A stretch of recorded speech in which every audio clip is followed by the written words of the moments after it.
동양 철학 에세이 공자 사람은 무엇으로 사는가? 어느 날 자로가 공자에게 물었다. 죽음에 대해 알고 싶습니다. 삶도 아직 다 모르는데 어찌 죽음을 말하겠느냐?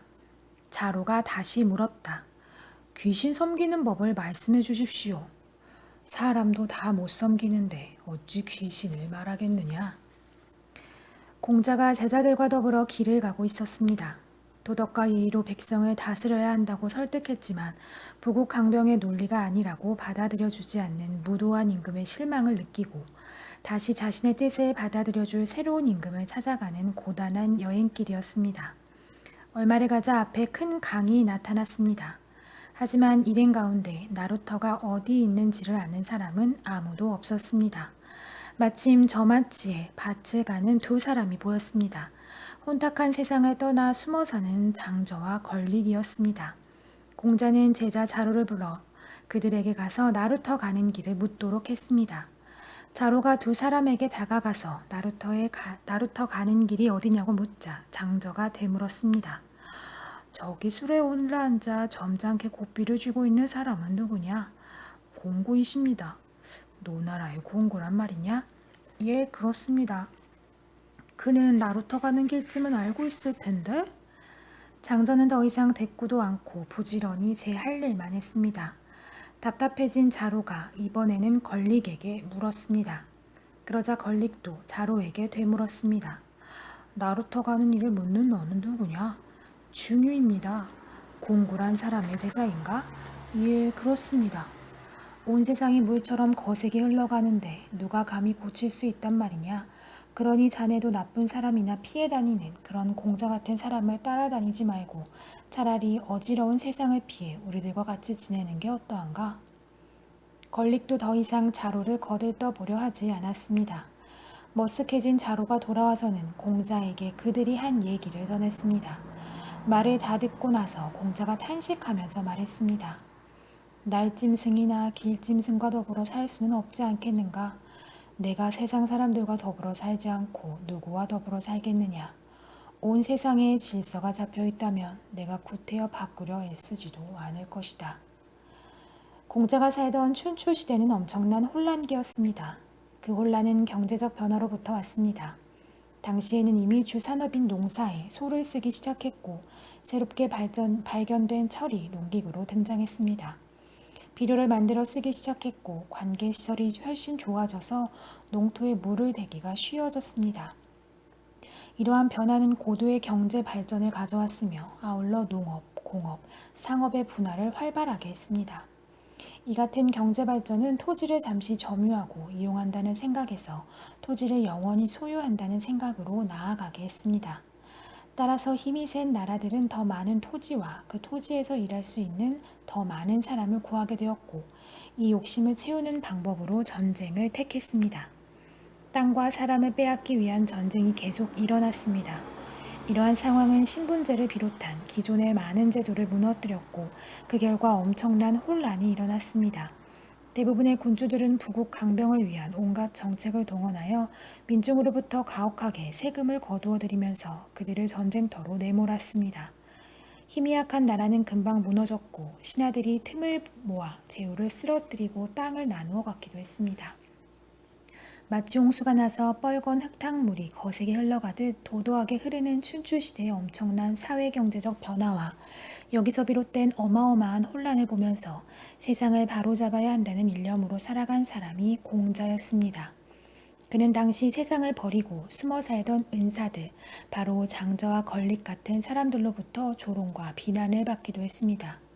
하지만 어떠한 비난도 아침에 온 세상의 질서가 잡혔다는 소리를 듣는다면 저녁에 죽어도 좋다는 공자의 바람을 막지는 못했습니다. 불행한 삶에서 피어난 위대함. 동양에 살면서 공자를 모르는 사람은 없습니다. 공자는 소크라테스, 예수, 석가와 함께 세계 4대 성인 가운데 하나입니다. 그러나 공자는 지극히 평범한 사람이었습니다. 아끼던 제자가 먼저 죽었을 때 정신을 잃고 통곡하기도 했고 못된 인간들에 대해서는 불같이 성을 내기도 했습니다. 그는 뜨거운 가슴을 지닌 사람이었으며 아주 평범한 일상생활 속에서 진리를 찾았던 사람입니다. 알고 보면 매우 친근한 느낌이 드는 사람입니다. 공자는 2500여 년에 걸쳐 인류에게 엄청난 영향을 끼쳤습니다. 그는 우리나라를 비롯하여 동아시아 여러 나라의 중심 문화였던 유가 사상의 대표자입니다. 공자는 중국 문화의 출발점이었고 주류였습니다. 한때는 한나라에서 신격화된 적도 있었습니다. 그러나 그 뒤 사마천이 사기의 공자의 생애를 기록하면서 다시 인간으로 끌어내렸습니다. 공자의 위대성은 그가 성인이라는 데 있는 것이 아니라 보통 사람이었다는 데에 있으며 공자의 생각은 오늘날까지도 여전히 인간 관계에서 지배적인 자리를 차지하고 있습니다. 공자는 기원전 551년에서 기원전 479년까지 73해를 살았습니다. 공자는 주나라의 여러 제후국 가운데 약소국인 노나라 창평향의 추라는 마을에서 태어났습니다. 그곳은 지금의 산동성 곡부에 해당합니다. 본래 노나라는 주나라 초기의 공신인 주공의 후손에게 주어진 땅이었습니다. 공자가 꿈에도 그리던 인물이었던 주공은 주나라의 문물 제도를 완비하여 통치 기반을 다진 사람입니다. 따라서 곡부는 비록 작은 땅이기는 해도 상당한 문화 수준을 가지고 있었습니다. 공자 사상의 성립은 이러한 문화적 토양과 무관하지 않습니다. 우리가 공자라고 부르는 까닭은 성이 공씨이기 때문이며 뒤에 붙은 자자는 선생님이라는 뜻의 존칭입니다. 공자의 이름은 구였습니다. 공자의 어머니가 니구산을 빌어 공자를 가졌기 때문에 붙여진 이름이라고 합니다. 공자의 집안은 몰락한 귀족이었고 아버지 숙량을 흐른 하급 무사였습니다. 공자의 출생에 대해서는 많은 이야기가 있습니다. 공자에게는 10명이라고도 하는 많은 누나들과 몸이 성치 못한 형이 있었던 것 같습니다. 공자가 어른이 되었을 때 붙여진 또 다른 이름이 중리인데 중은 둘째라는 뜻이며 니는 앞에서 말한 니구산에서 따온 것입니다. 공자의 아버지는 튼튼한 자식을 갖고 싶어서 뒤늦게 안징제라는 여자에게서 공자를 얻었다고 합니다. 그때 숙량을은 70세가 넘었고 안징제 나이는 어린 소녀였던 모양입니다. 그래서 사마천은 공자의 출생에 대해 야합해서 낳았다고 하였습니다. 야합이란 말 그대로 들에서 합쳐 태어났다는 뜻입니다. 이는 정상적인 관계가 아니었음을 말한 것입니다. 그래서 공자는 사생아였다는 소리를 듣기도 합니다. 예전 학자들은 차마 공자를 사생아라고 할 수가 없어서 온갖 주장을 통해 미화하려고 하였습니다. 그러나 사생아였다고 해서 공자의 위대성이 줄어들지는 않습니다. 오히려 그런 어려움을 딛고 일어선 점에서 더 돋보일 것입니다. 3살 때 아버지를 잃은 공자는 홀어머니 밑에서 자랐습니다. 어떤 일본 학자는 공자의 어머니가 무당이었거나 아니면 잔치 자리에서 춤추는 무녀였고 맹인이었을지 모른다고 했습니다. 그리고 집이 가난했기 때문에 먹고 살기 위해 행사가 있는 곳들을 찾아다녀야 했는데 어려서부터 공자가 맹인인 어머니 손을 잡고 잔치 자리들을 돌아다녔기 때문에 일찍부터 예절에 밝았던 것이라고도 했습니다. 아무튼 공자가 어린 시절에 가난하게 자랐던 것은 사실입니다. 그래서 젊었을 때 정원을 관리하고 가축을 돌보는 일도 했고 창고에서 물건을 내주고 받는 일을 하기도 했습니다. 사마천은 사기에서 공자가 가축을 돌보는 일을 했을 때 가축들이 살찌게 잘 자랐고 창고 출납을 맡았을 때 셈이 정확했다고 했습니다. 이런 경험은 백성들의 어려움을 직접 체험할 수 있는 좋은 기회가 되었을 것입니다. 그러면서도 공자는 꾸준히 독학을 했던 것 같고 20세 무렵부터 제자들이 있었던 것으로 보입니다. 공자가 살던 시대의 혼란은 주나라 초기에 굳건했던 신분제가 크게 흔들리면서부터 시작되었습니다. 주나라는 농경이라는 사회적 조건이 만들어낸 강력한 가족제를 국가에 확대 적용한 봉건제 국가였습니다. 중국은 일찍부터 농경 사회로 자리 잡았습니다. 농사에는 씨를 뿌릴 땅이나 열매를 맺도록 돕는 비와 햇빛도 필요했지만 이것은 인간이 어쩔 수 있는 것이 아니었습니다. 인간이 할 수 있는 일은 노동이었습니다. 그런데 농업은 많은 노동력을 요구했습니다. 많은 노동력을 제공하기 위해서는 집단화가 필요했고 이를 위한 가족제도가 대가족제였습니다. 하지만 사람만 많다고 농사가 잘 되지는 않습니다. 따라서 농업 중심의 대가족에는 효율적인 노동력의 통제가 중요했고 농업 노동의 효율적 통제란 사실 대가족제의 효율적 통제였습니다. 그런데 농업에서 가장 중요한 것은 농사 경험이었고 가장 많은 경험을 가진 사람은 노인일 수밖에 없었습니다. 그래서 효율적인 통제를 위해 노인 중심의 대가족제 윤리인 종적 윤리, 즉 가부장적 윤리가 자리 잡습니다.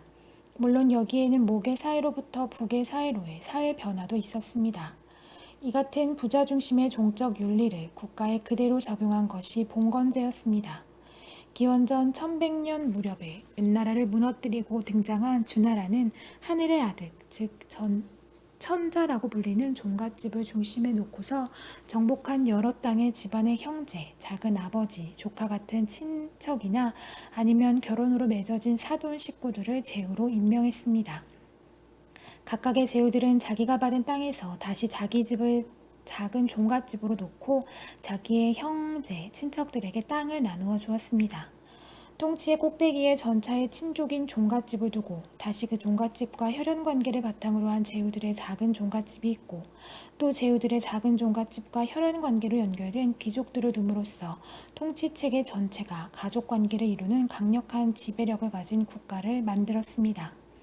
이러한 가족관계를 튼튼히 하기 위해서는 당연히 효제, 즉 부모와 자식 사이의 효와 형제들 사이의 공경을 의미하는 제가 강조될 수밖에 없었습니다. 그러나 이 제도는 시간이 갈수록 혈연 관계가 멀어지면서 점점 흔들리기 시작하였습니다. 땅을 처음 나누어 가진 것은 형제였지만 200, 300년이 지나 10대를 내려가서는 남과 다름없는 이식촌이 되었습니다. 따라서 혈연 관계가 더 이상 힘을 가질 수 없었습니다. 공자가 태어난 제후국 노나라도 예외가 아니었습니다. 노나라는 노나라 왕실로부터 땅을 나누어 받았던 3명의 대부 집안이 정권을 틀어쥐고 있었습니다. 그중 하나인 개손씨가 자기 집들에서 천자의 의식에서만 출 수 있는 8일 물을 추게 하는 것을 본 공자는 더 이상 그 무도함을 참고 볼 수가 없어서 고향을 떠났습니다. 공자 나이 35세 무렵이었습니다.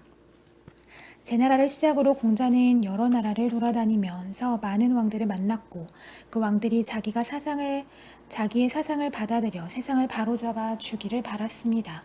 그 사이 죽을 고비를 여러 번 넘기기도 했지만 아무에게도 받아들여지지 않았습니다. 고생스러운 여행길에서 불현듯 고향 생각이 난 공자는 51세 무렵 아직 익지도 않은 생쌀을 챙겨서 급히 노나라로 돌아옵니다. 아마도 노나라가 어느 정도 질서 회복 기미를 보이고 있었던 듯합니다. 고향에 돌아온 공자에게 개손씨는 지금의 법무장관이나 대법원장에 해당하는 대사구라는 높은 벼슬을 맡겼습니다. 공자가 그 일을 맡은 지 얼마 안 가 노나라는 서서히 강력해지기 시작했습니다. 공자가 평생에서 처음이자 마지막으로 자신의 뜻을 펼쳐 보이려는 순간이었습니다. 그러나 노나라가 강해지는 것을 두려워한 이웃 제나라가 방해 책동을 해 공자는 다시 고향을 떠나 여러 나라를 떠돌게 됩니다. 그는 68세 무렵에 고향에 돌아와 제자들을 가르치고 책을 편찬하다가 몇 년 후 죽었습니다. 공자는 참으로 불행한 삶을 살았습니다. 그는 정말 사생아였는지도 모릅니다. 또 그의 어머니는 무당이거나 춤추는 여자, 게다가 맹인이었는지도 모릅니다. 어려서는 집이 가난하여 하찮은 직업들을 가졌습니다. 그의 외아들은 공자보다 먼저 죽었습니다. 더구나 그가 가장 아꼈던 제자인 아내와 자로도 공자보다 먼저 죽었습니다. 공자의 부인이 도망갔다는 얘기도 있습니다. 논어 향당편에는 공자의 평소 생활 모습이 그려져 있습니다. 그는 음식이 간이 맞지 않거나 반듯하게 썰려 있지 않으면 먹지 않았고 옷도 법식에 맞지 않으면 입지 않았으며 자리도 반듯하지 않으면 앉지 않았다고 합니다. 어쩌면 공자의 부인이 그 까다로움을 이기지 못해 도망갔는지도 모르겠습니다. 게다가 공자는 무려 30여 년 동안 72명의 임금을 만나 자신의 사상을 피력했지만 아무도 받아들여주지 않았습니다. 오죽하면 중국에서 도가 실현되지 않으니 뗏목을 타고 바다로 나갔겠다고까지 했겠습니까? 그렇게 돌아다니는 동안 죽을 고비를 만나기도 했고 굶주림에 처하기도 했습니다. 이런 공자를 보고 당시 어떤 사람은 되지 않을 줄 알면서도 애쓰고 다니는 사람이라고 비웃었습니다. 참으로 불행한 삶이었다고 할 수밖에 없습니다. 그러나 공자의 사상은 그가 남긴 책들과 그의 제자들을 통해 오늘날까지 이어져 오고 있습니다. 공자에게는 3,000명의 제자가 있었다고 합니다. 3,000명은 과장이겠지만 아무튼 많았다는 것은 틀림없습니다. 그들은 전국 각지에서 새로운 지식을 갈구하여 공자를 찾아왔습니다. 어떤 이는 공자를 비난하기 위해 찾아왔다가 감복하여 제자가 되기도 했습니다. 그들은 공자가 죽은 뒤 대부분 공자 무덤 옆에서 3년상을 지냈습니다. 그 뒤 일부가 남아서 또다시 3년상을 지내기도 했지만 대부분은 각기 고향으로 돌아가 제자들을 길렀습니다. 바로 그 제자들에 의해 공자의 사상이 중국 각지로 퍼져갔습니다. 이것이 공자 사상을 중국 사상의 주류로 만든 힘이었습니다.